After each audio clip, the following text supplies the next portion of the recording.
स्वागत आहे तुमचं आपल्या योजनाकार या YouTube चॅनलमध्ये। तर पीएम किसान योजनेच्या 19वा हप्ता या कार्यक्रमामधून 7 डिसेंबर रोजी मिळणार सविस्तर अशी बातमी जाणून घेऊ। तत्पूर्वी आपल्या YouTube चॅनलला सबस्क्राइब केल्याच्या नंतर बेल आयकॉनला ऑल प्रेस करा। आता क्षणाची सर्वात मोठी बातमी योजनाकार या YouTube चॅनलमध्ये पाहत आहात। तर खरंच शेतकऱ्यांच्या खात्यामध्ये 7 तारखेला हप्ता मिळणार का, अशा मोठ्या प्रमाणात ज्या व्हायरल बातम्या होत आहेत त्या व्हायरल बातम्यांची पडताळणी या व्हिडिओच्या माध्यमातून जाणून घेणार आहोत। डिस्क्रिप्शन बॉक्समध्ये दिलेल्या लिंकला नक्की व्हिजिट करा। तर मित्रांनो, पीएम किसान योजनेचा जो हप्ता होता तो 5 ऑक्टोबर 2024 रोजी मिळाला होता। पीएम किसान महासन्मान निधी योजनेचा 18वा हप्ता जो आहे तो जारी करण्यात आलेला होता।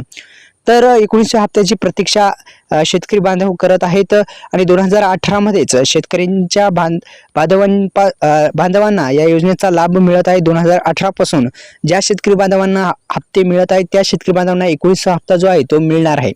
एकंदरीत मित्रांनो, 5 ऑक्टोबर 2024 रोजी एकंदरीत 2 हप्ते शेतकऱ्यांच्या खात्यामध्ये टाकण्यात आलेले होते, त्या कार्यक्रमामधून वितरित करण्यात आले होते।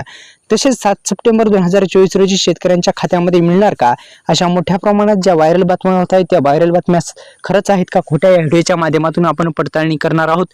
तर मित्रांनो, पीएम किसान योजनेच्या 18व्या हप्त्यासंदर्भात जे ई-केवायसी प्रक्रिया ज्या शेतकरी बांधवांची पूर्ण होती त्या शेतकरी बांधवांना जो हप्ता आहे तो हप्ता मिळालेला आहे।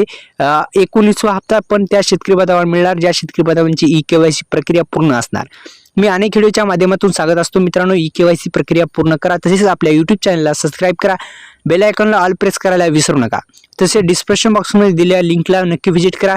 मित्रांनो, 19व्या हप्त्यासंदर्भात दुसरी मोठी अपडेट म्हणजे तिन्ही प्रॉब्लेम दुरुस्त असणं गरजेचे आहे, अन्यथा तुम्हाला दोन्ही हप्ते मिळू शकणार नाहीत। कारण की नमो शेतकरी आणि पीएम किसान एकत्रित योजना असल्यामुळे, संलग्न असल्यामुळे तुम्हाला दोन्ही हप्ते मिळणार नाहीत। त्यामुळे आताच YouTube चॅनलला सबस्क्राइब करून जे प्रॉब्लेम आहेत ते दुरुस्त करा, स्टेटस काढा। 18व्या हप्त्याचं काही प्रॉब्लेम असेल तर कमेंट बॉक्समध्ये विचारा आणि आपल्या डिस्क्रिप्शन बॉक्समध्ये दिलेल्या लिंकला नक्की व्हिजिट करा। धन्यवाद।